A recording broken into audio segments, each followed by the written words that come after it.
नगर पारकर जा पट मारवी जे देश भालवा जी भर में ॻोठ रत्नारी जो भलोड़ लेखक जावेद अयाज़ ख़ासि केली विंदड़ महबूब जे मयारुनि प्यारनि ऐं पचारुनि जो अहसास कुछ हिन तरह संवारिया आहिनि।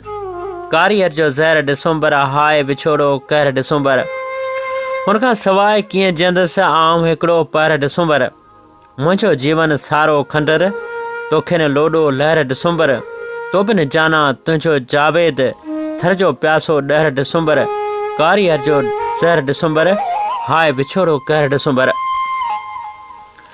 डिसंबर मोकिलाए पियो जंहिं ते हरू भरू ॾुख बि नथो करे सघिजे छाकाणि त वक़्त जी रफ़्तार खे केर बि रोके नथो सघे। मौसमूं बदिलबियूं आहिनि तंहिं करे साल बि बदिलबा आहिनि जंहिं ते अरमान करणु फिज़ूल सम्झां थो मगर जॾहिं असां मरची वेंदो आहे इंसान ऐं तॾहिं जिस्म टुकड़ा टुकड़ा थी केतिरनि हिसनि में विरहाइजी वेंदो आहे। को वक़्तु हो फूह जवानी गर्म भाकरनि जी तलाश कंदे गुज़री पई हुई ऐं ओचितो का विंगस मुंहिंजे मन अंदर में घर ॾियणु लॻी हुई। ख़बर ई न पई थोरे वक़्त में मुंहिंजो वजूद ज़ुल्फ़नि जी ख़ुशबू सां मुकमिल वास थी वियो हो। उभरण खां लहण ताईं शाम खां पिर फुटीअ ताईं बसि हिकु ई नाव हो जेको चपनि जे कपनि ते तरी ईंदो हो। सियारे जूं सर्द रातियूं ॿराड़ी जे ॻोठनि में बर्फ़ विछाईंदियूं आहिनि। अहिड़े समय में आऊं प्रीअ जे टोले जी राणीअ सां रिली मिली वेंदो हुअसि। हू खोड़ सारनि ख़तरनि खे हथनि तरीअ ते रखी नीअं निभाइण लाइ जॾहिं निर्वार थींदी हुई त दुनिया ई पिसरी वेंदी हुई।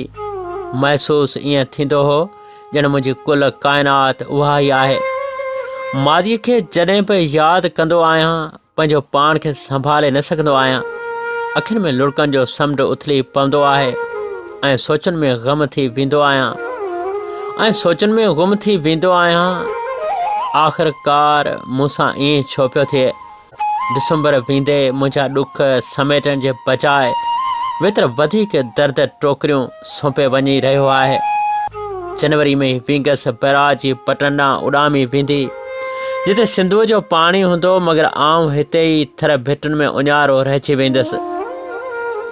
मुंहिंजे मन खे भाकरनि में केरु भरींदो सच त हुन खां सवाइ आऊं वीरान ऋण बणिजी वेंदसि। मुंहिंजो अकेलो मन ई मूंसां मातम कंदो ऐं पंहिंजे अखियुनि सां ॾिसंदो रहिजी वेंदसि। आख़िरकार ईअं छो थींदो आहे त जंहिंसां नींहं लाहिजे जंहिंसां प्रीत जा प्यार ऐं पेच पाइजनि ऐं जनम मरण जीअण ताईं साथ निभाइण जा वचन वाइदा कजनि उहे जल्द इलाही दूर थियो वञनि। दुनिया जो दस्तूर खणी अलॻि हुजे पर मोहबत अहिड़ो रवाज छो राइज आहे या मूं अकेले सां ईअं आहे। अगरि ईअं आहे त मूं अकेले सां छो आहे। हुन वञण खां पहिरीं राब्ते जी तार वापसि मोकिले छॾी आहे जंहिंजे करे आऊं त सफ़ा व्याकुल थी वियो आहियां। मुंहिंजो ज़ख़्मी मन तड़पी पियो आहे। अखियूं ॻोढ़ा ॻाढ़नि पियूं निगाहूं उदास आहिनि। मूंखे सवाइ विंगस जे को बि आथत नथो ॾेई सघे पर अफ़सोस हुन आथत ऐं उमेद खे जहिड़े ई मारे छॾियो आहे। हुनखे शायदि इहो विसरी वियो हुजे त पहिरियों प्यार ई हक़ीक़ी मोहबत आहे जंहिंखे ठुकराए कॾहिं बि मंज़िल नथी माणे सघिजे। वरी वरी प्यार खे ॻोल्हे नथो सघिजे। हुनखे अलाए छा थी वियो आहे जो चमन सारो उजाड़े पई। ही त पाण नंढी बुलबुल हुई जॾहिं पर आया आहिनि त उॾामण जी कोशिशि करे रही आहे। आऊं विंगस हाणे तोसां मुखातिबु आहियां।